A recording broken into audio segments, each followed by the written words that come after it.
शांत बसून राहावं. नित्यक्रम चालू असताना एक दिवस आवलीबाईंनी म्हटलं, अहो उद्या आपल्या पितरांची तीथ आहे ना, तुमच्या वडिलांचं श्राद्ध आहे ना, तीथ आहे ना, काही करायचं की नाही? आपलं तर कसं चाललंय? महाराजांनी म्हटलं ठीक आहे, बघतो उद्या काय करता येईल ते. घरात काहीच नाही. मग काय करायचं? सकाळी तुकाराम महाराज कामाला निघाले. दुपारी श्राद्ध, मग काहीतरी कमवून आणायचं, मग त्याचं सगळं आणायचं आणि मग पितर जीव घालायचे. निघाले. गहू काढायचं काम चाललं होतं एका शेतात. त्या मालकाला विचारलं, बाबा काही काम देणार का? म्हणले हो तुकोबा करा. कामाला लागले. आता बाकीचे नोकरही काम करीत होते, तुकाराम महाराजही काम करीत होते. पण बाकीचे जे नोकर आहेत ते काम करीत असताना अंग राखून करीत होते. 11 वाजता यायचं, 1ला सुट्टी करायची, 2ला परत कामाला लागायचं, 4-4:30 पर्यंत करायचं, 5ची वाट बघायची, निघायचं. असं त्यांचं सगळ्यांचं काम. आणि तुकाराम महाराजांनी मात्र 3-4 तासात भरपूर काम केलं.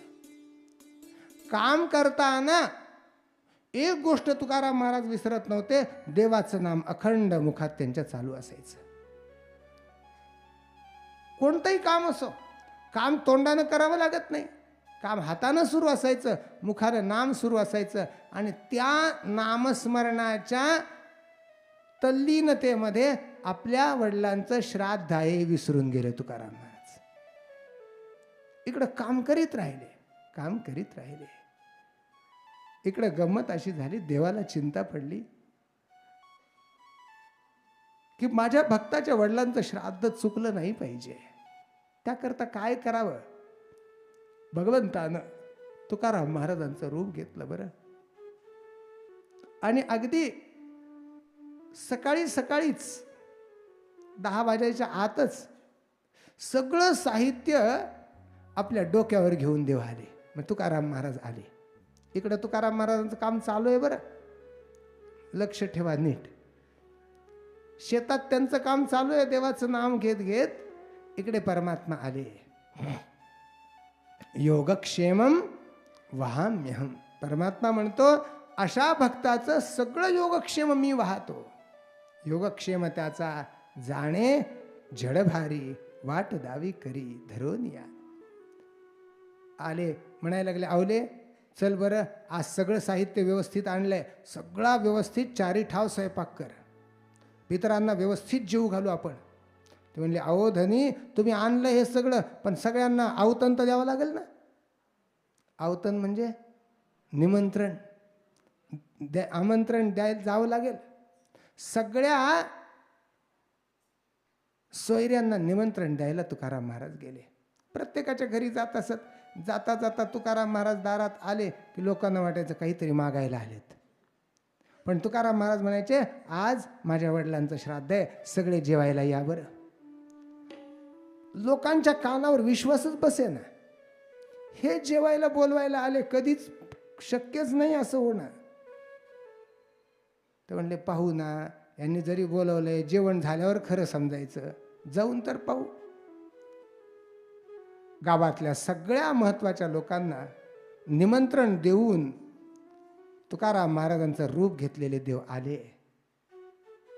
माध्यान्ह झालं होतं, श्राद्धाची तयारी झाली होती. जे काही ज्या पद्धतीने होतं त्या पद्धतीने सगळं केलं, सगळ्यांना जीव घातलं. तोपर्यंत संध्याकाळ झाली होती. आणि हे बाबाजी त्या शेतात, रामकृष्ण हरी जय जय रामकृष्ण हरी,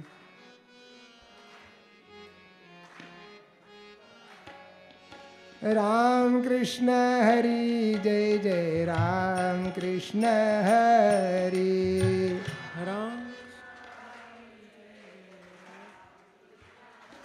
जय जय राम कृष्ण हरी, जय जय राम कृष्ण हरी,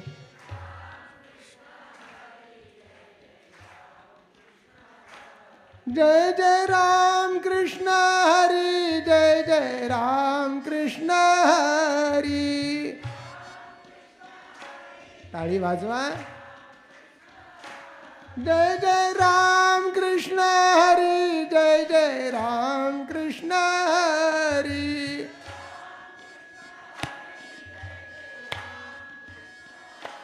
जय जय राम कृष्ण हरी. जय जय राम कृष्ण हरी.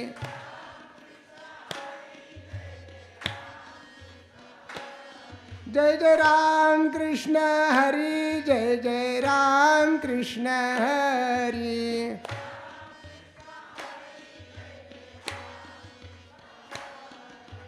राम कृष्ण हरी. जय जय राम कृष्ण हरी.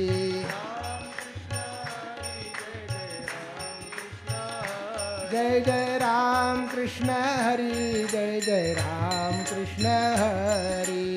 राम कृष्ण हरी. जय जय राम कृष्ण हरी. या भजनात सतत तल्लीन आहे. काम चालू आहे.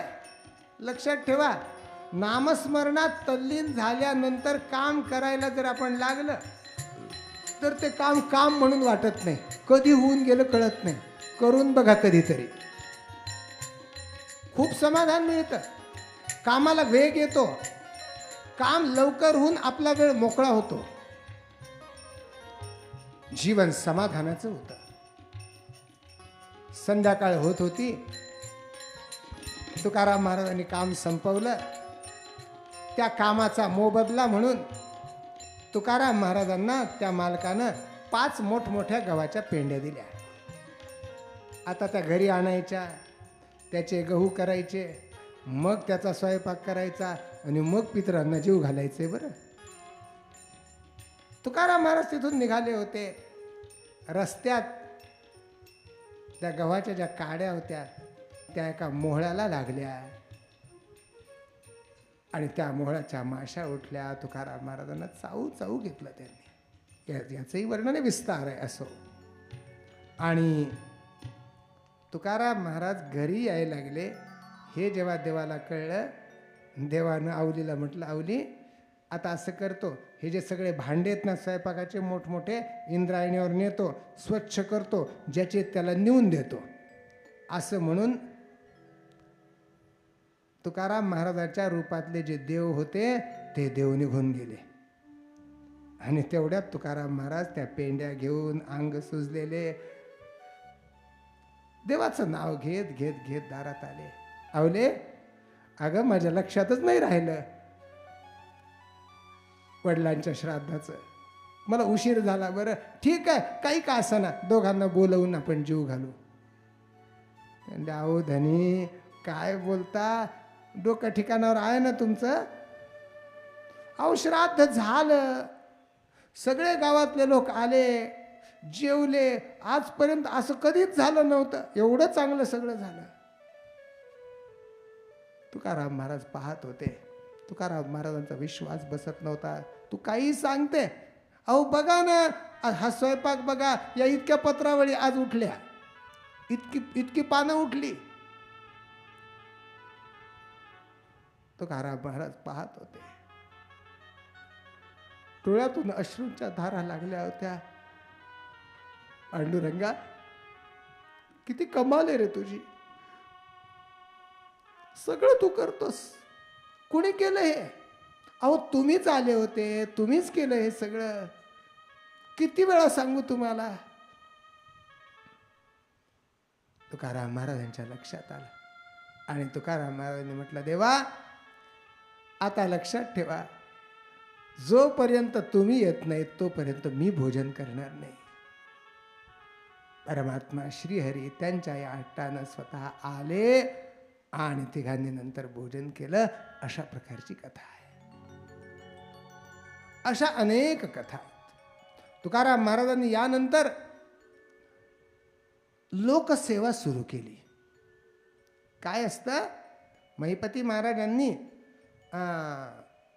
तुकाराम महाराजांच्या आत्ताच्या या स्थितीचं वर्णन करताना ही गोष्ट स्पष्ट सांगितली. जड भरत वर्णिला भागवती, तैसी चितुकयाची स्थिती मज प्रतिभासतसे.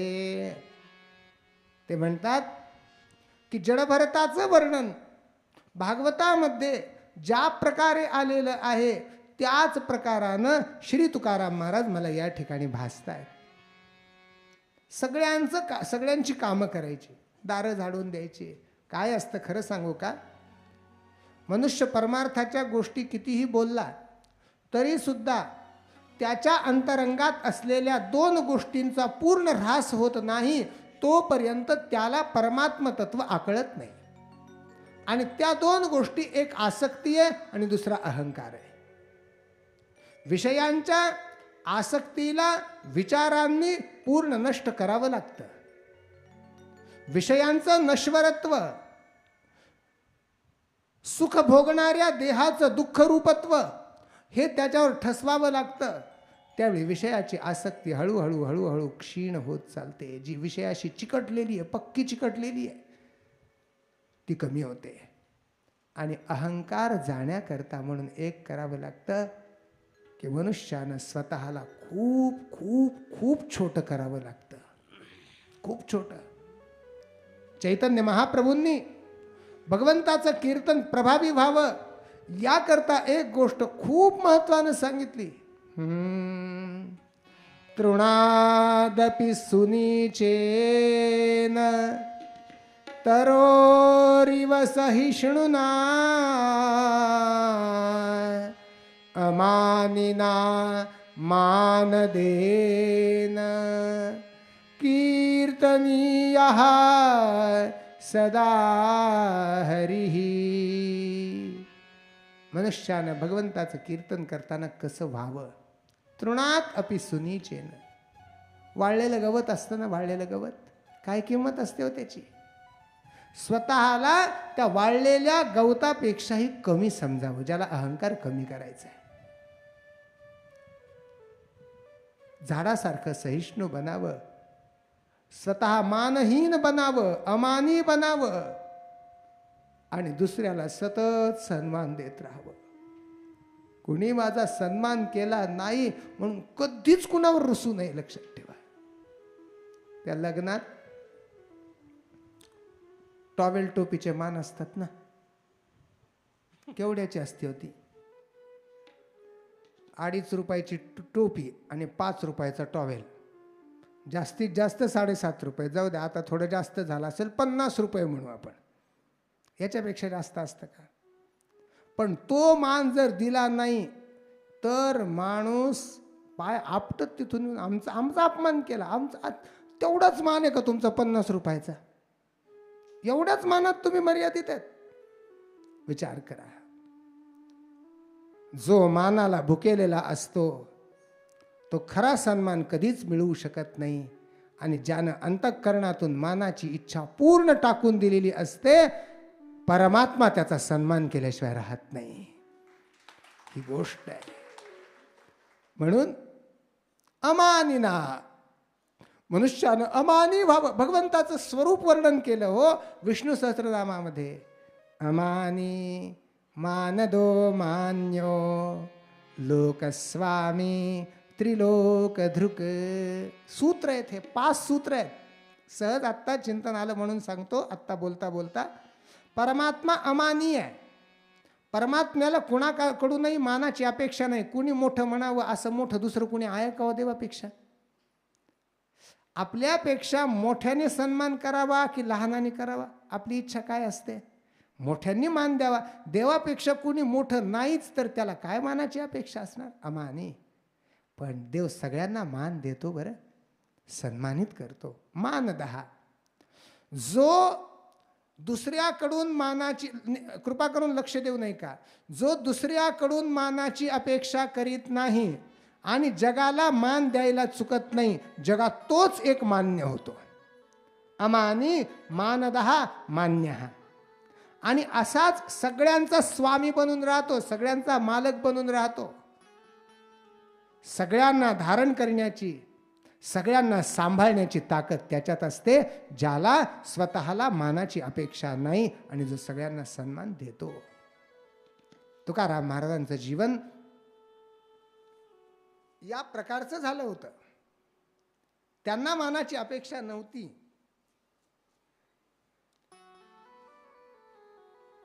सगळ्यांना सन्मान द्यावा याकरता म्हणून सगळ्यांची सेवा ते करीत असत.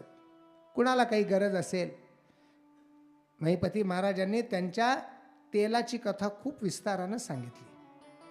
काय करायचं, शेजारच्या गावात बाजार असायचा, देऊमध्ये बाजार नव्हता, मग तेल आणायचं. तर तुकाराम महाराजांनी बऱ्याच जणांचं तेल, गावातल्या बऱ्याच जणांचं तेल त्याचे बुधले घ्यायचे आणि त्या बाजारात न्यायचे, तिथून भरायचे आणि आणायचे. पहिल्यांदा एका म्हातारीनं म्हटलं होतं त्यांना, तुकोबा जरा बाजारला चालला असला तर मला तेल आणून दे. तुकोबाने आणून दिलं आणि आणून दिल्यानंतर गंमत अशी झाली की तिच्या हे लक्षात आलं की तुकाराम महाराजांनी आणलेलं तेल मी 8 दिवसाचं सांगितलं होतं, तेवढंच आणलं पण मला 15 दिवस गेलं. हे तिने सगळीकडे केलं. प्रत्येकीला सांगत बसली की काय तुकोबाच्या हातात जादू आहे माहीत नाही, पण मला आणून दिलेलं तेल 15 दिवस गेलं. आज सगळ्यांना तेच, तुकोबा आमचं तेल आणून द्या ना, आमचं तेल आणून द्या ना. मग सगळ्या हाताला ते बुधलेच बुधले घेऊन चालले, काही नाही. आपण कुणाचं काम करीत आहोत, आपण छोटे आहोत, ही प्रवृत्ती तुकाराम महाराजांच्या ठिकाणी नाही. जावं ती सेवा करावी. ठाकला तो काही केला परउपकार, केले हे शरीर कष्टवनी. तुकाराम महाराजांनी हे वर्णन केलं की जेवढं जमला तेवढा परोपकार केला पाहिजे. पुण्य परउपकार पापते परपीडा, आणिक नाही जोडा दुजा यासी. परोपकार हेच पुण्य आहे, लक्षात ठेवा.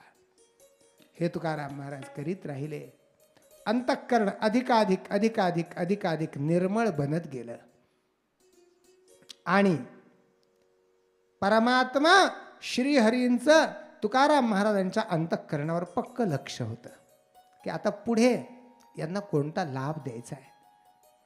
निर्मळ मन झालं.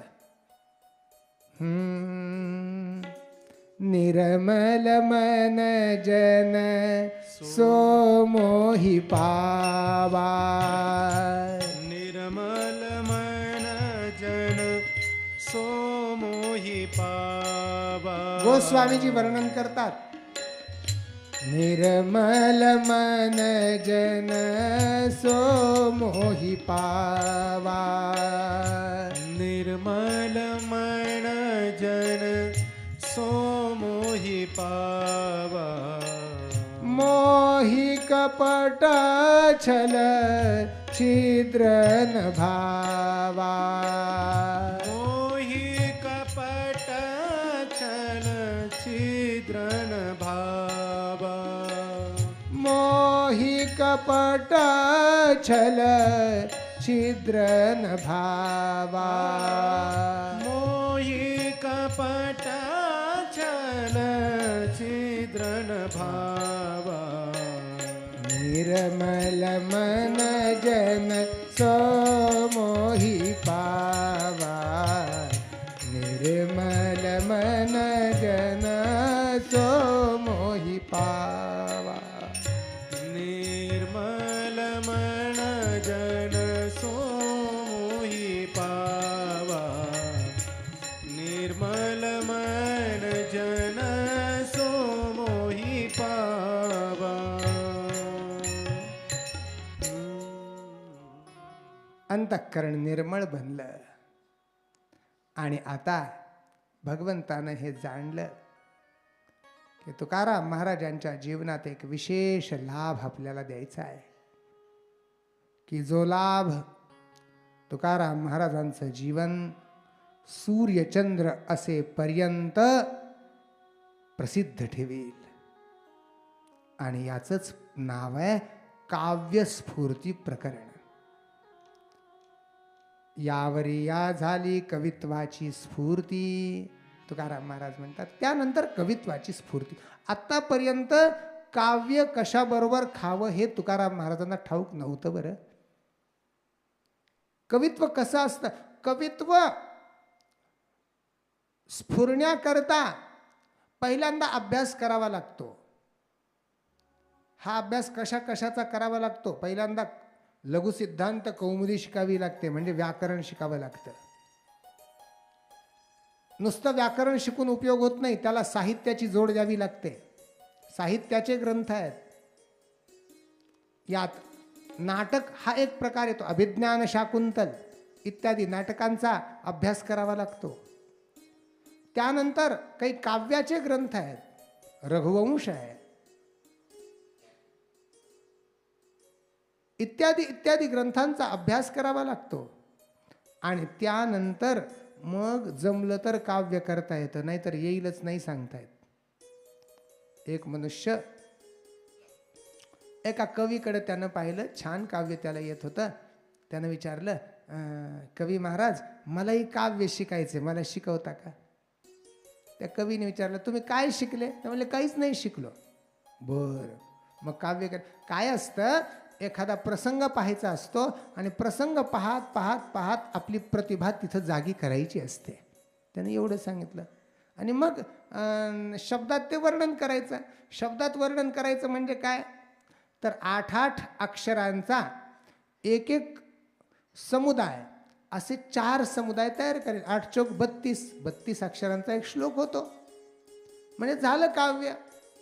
त्यानं लक्षात ठेवलं, 8-8 अक्षरं एकत्र करायचे, एखादा प्रसंग पाहायचा आणि त्या प्रसंगाचं आपल्या बुद्धीनं वर्णन करायचं. एवढं डोक्यात त्याने ठेवलं. त्याचं नाव होतं गंग्या. मग एक दिवस हा गंग्या सासूरवाडीला गेला. पाहत होता, सगळीकडे पाहत. त्याची आता कवित्वाची वृत्ती जागी झाली होती. सगळीकडे प्रसंग पाहत होता, कोणत्या प्रसंगातून आपल्याला वर्णन करता येईल. आणि यात इतक्यात त्याला एक दृश्य दिसलं. हा गंग्या अंथरूण टाकून निवांत, जेवण झालं होतं, पडला होता, खांडाकडे बघत होता.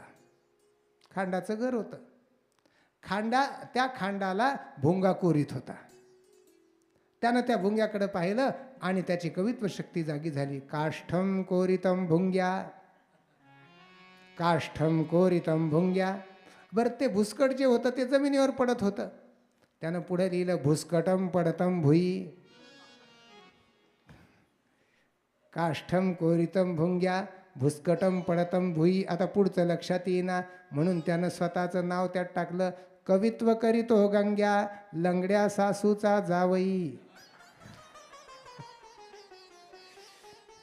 आता या काव्याचा काही उपयोग आहे का? काहीच नाही. यानं काही फायदा?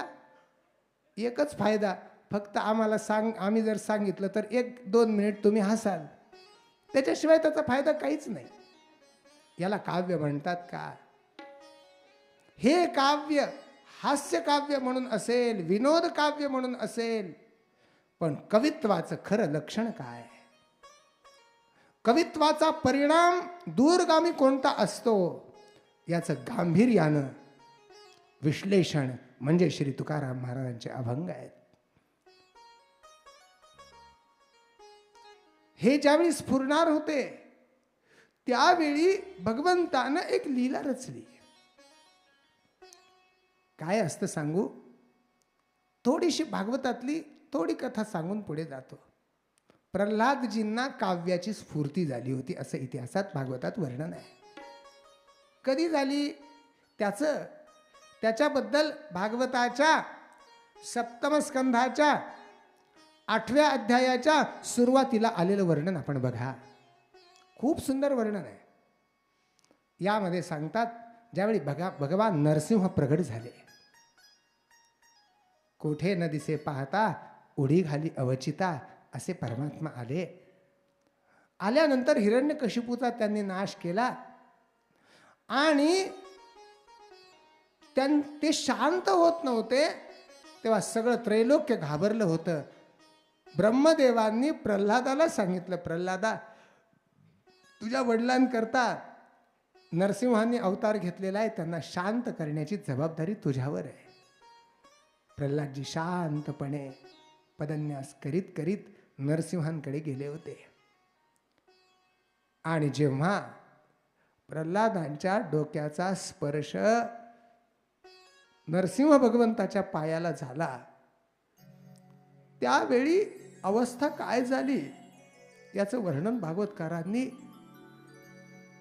खूप सुंदर करून ठेवलं.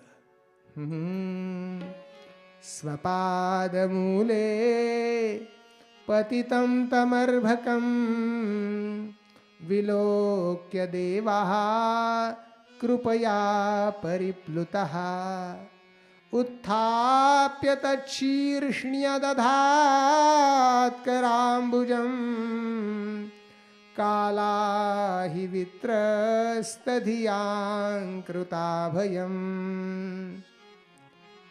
पायाशी प्रल्हादजी पडले होते आणि प्रल्हादाच्या डोक्याचा स्पर्श झाला.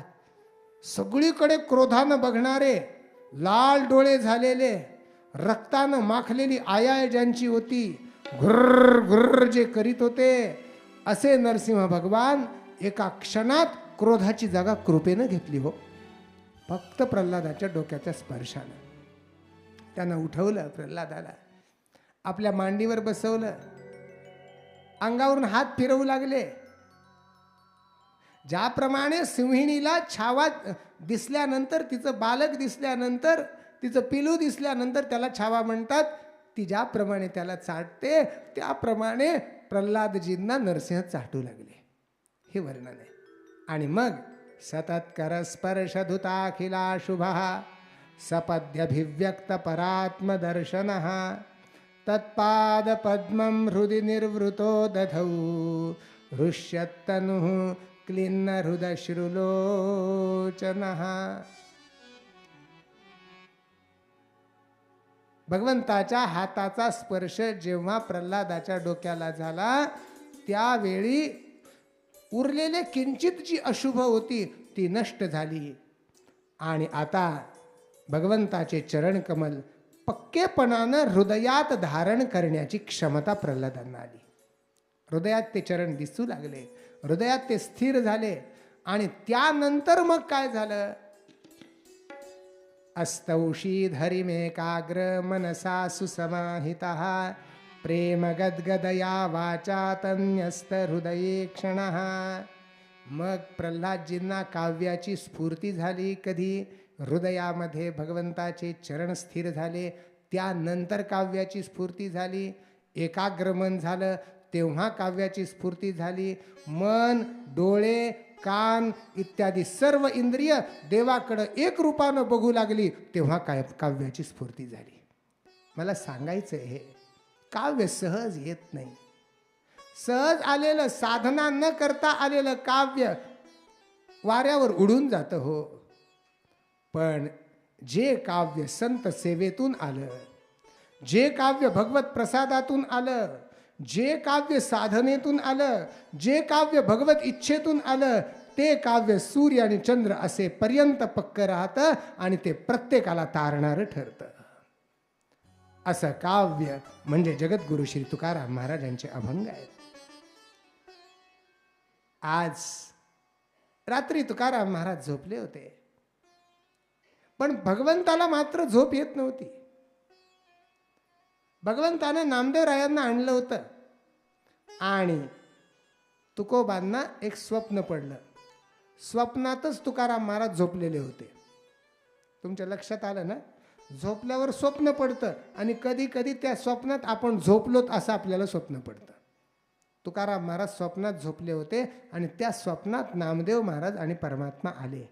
नामदेवे केले स्वप्ना माझी जागे, सवे पांडुरंगे येऊन या. नामदेव महाराज म्हणतात, तुकोबा उठा. अहो काय झोपले?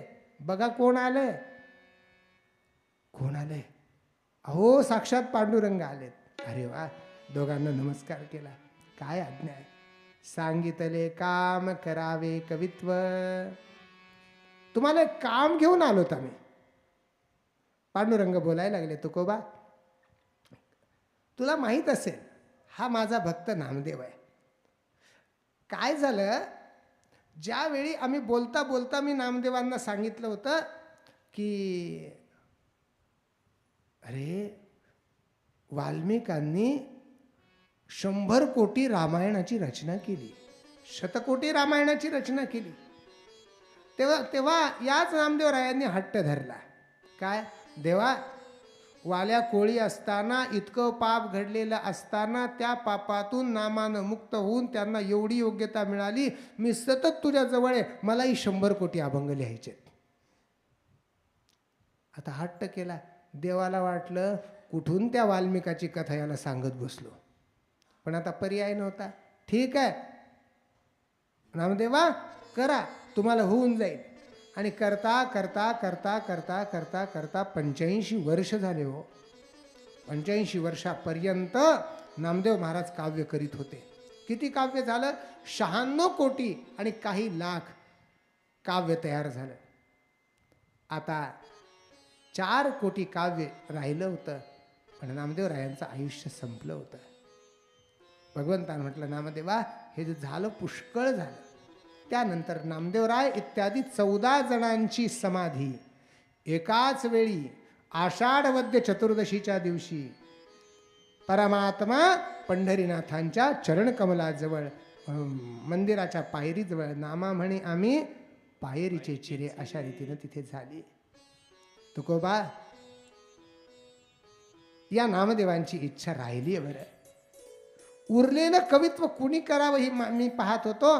आज मला हे जाणवलं की तुम्ही हे करू शकाल, तेव्हा इथून पुढचं काव्य तुम्हाला करायचं आहे. तुकोबांनी म्हटलं सेवके करावे सांगितले काम, तेथे होतू पण कामा नये. ठीक आहे, तुम्हीच बोलवून घेणार आहेत. साळुंकी मंजुळ बोलत असे वाणी, शिकविता धणी वेगळाची. आणि त्यानंतर अंतःकरणात काय बदल झाला ठाऊक नाही, पण गायीनं जसं धमाधम धमाधम धमाधम दूध द्यावं त्याप्रमाणे तुकोबांच्या अंतरंगातून एक एक एक एक एक एक अभंग बाहेर पडू लागला. समचरण दृष्टी विटेवरी साजिरी, तेथे माझी हरी वृत्ती राहो, तेथे माझी हरी वृत्ती राहो, तेथे माझी हरी वृत्ती राहो. समचरण दृष्टी विटेवरी साजिरी, तेथे माझी हरी वृत्ती राहो, तेथे माझी हरी वृत्ती राहो, तेथे माझी हरी वृत्ती राहो. आणि कन लगे माईक पदार्थ, आणि कन लगे माईक पदार्थ, आणि कन लगे माईक पदार्थ, आणि कन लगे माईक पदार्थ, आणि कन लगे माईक पदार्थ, तेथे माझे अर्थ नको देवा, तेथे माझे आर्त नको देवा, तेथे माझे अर्थ नको देवा. आणि कन लगे माईक पदार्थ, तेथे माझे आर्थ नको देवा, तेथे माझे आर्थ नको देवा, तेथे माझे आर्थ नको देवा. ब्रह्मादिक पदे दुःखाची शिरानी, तेथे दूषित जनी जडो देसी. ब्रह्मादिक पदे दुःखाची शिराणी, तेथे दुश्चित धणी जडो देसी. तुका म्हणे त्यांचे कळले आम्हा वर्म, तुका म्हणे त्याचे कळले आम्हा वर्म, तुका म्हणे त्याचे कळले आम्हा वर्म, तुका म्हणे त्याचे कळले आम्हा वर्म, तुका म्हणे त्याचे कळले आम्हा वर्म. जे जे कर्म धर्म नाशिवंत, जे जे कर्म धर्म नाशिवंत, जे जे कर्म धर्म नाशिवंत. तुका म्हणे त्याचे कळले आम्हा वर्मा, जे जे कर्म धर्म नाशिवंत, जे जे कर्म धर्म नाशिवंत, जे जे कर्म धर्म नाशिवंत. आणि कण लगे माईक पदार्थ, तेथे माझे आर्थ नको देवा, तेथे माझे आर्थ नको देवा, तेथे माझे आर्थ नको देवा. आणि कण लगे माईक पदार्थ, तेथे माझे अर्थ नको देवा, तेथे माझे अर्थ नको देवा, तेथे माझे अर्थ नको देवा.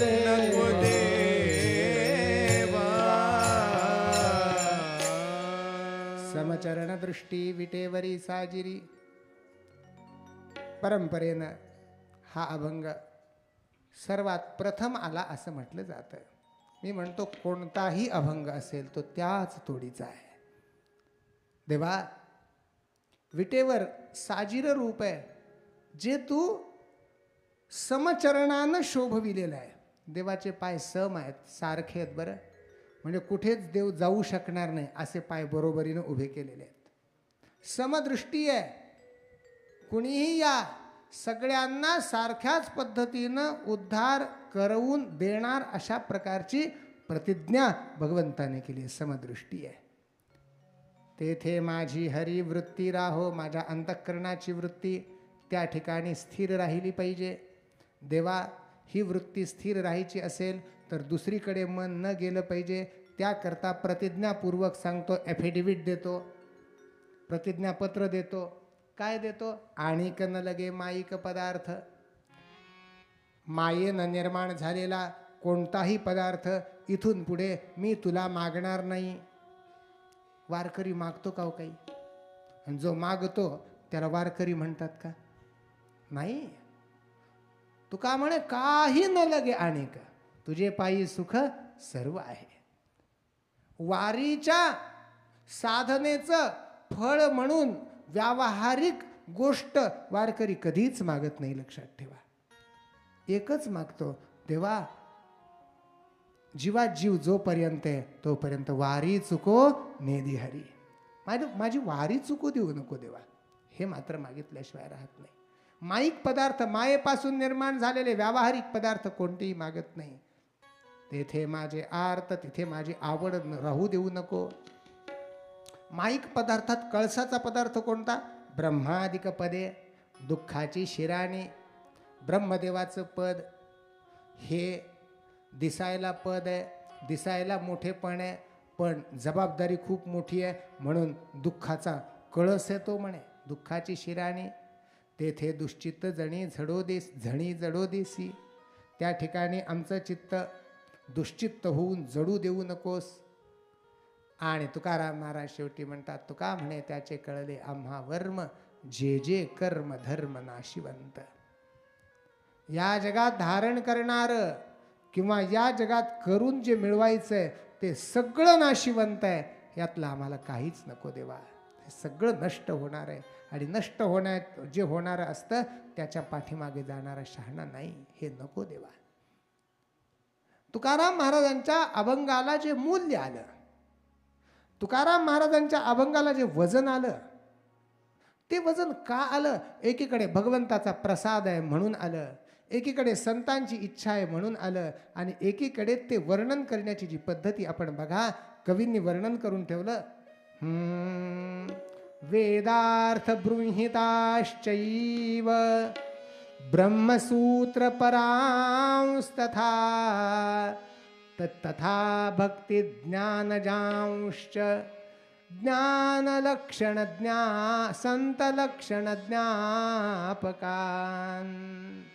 न्यरूपयत्स वैराग्य लक्षणं नाम वर्णनं तथा भगवतो रूप माधुर्यं भक्तिवर्धनम. भगवंताचे बद्दलचे जे अभंग आहेत यात अनेक प्रकार आहेत, पण एक आहे आपल्या संस्कृतीचे जे मूळ वेद आहेत त्या वेदांचे सगळे सिद्धांत व्यवस्थितपणे अभंगांमध्ये तुकाराम महाराजांनी मांडून ठेवले, सगळे सिद्धांत.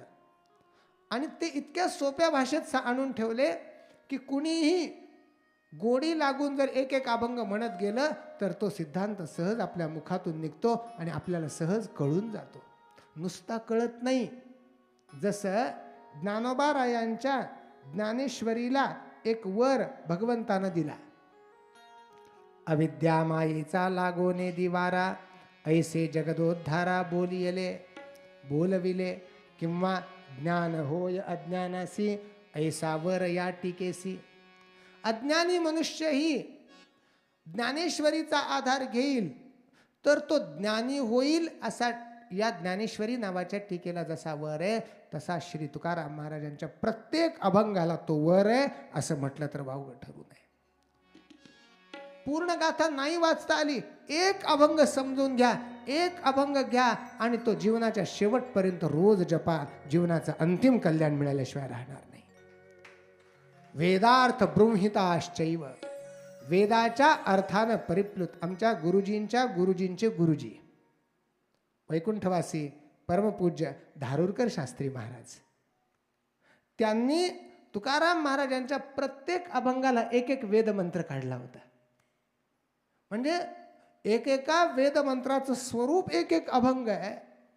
अशा प्रकारची योग्यता मला सांगा, ज्यानं 12-12 वर्ष शिक्षण घेतलंय त्याचं, त्यांना तरी हे जमेल का हो?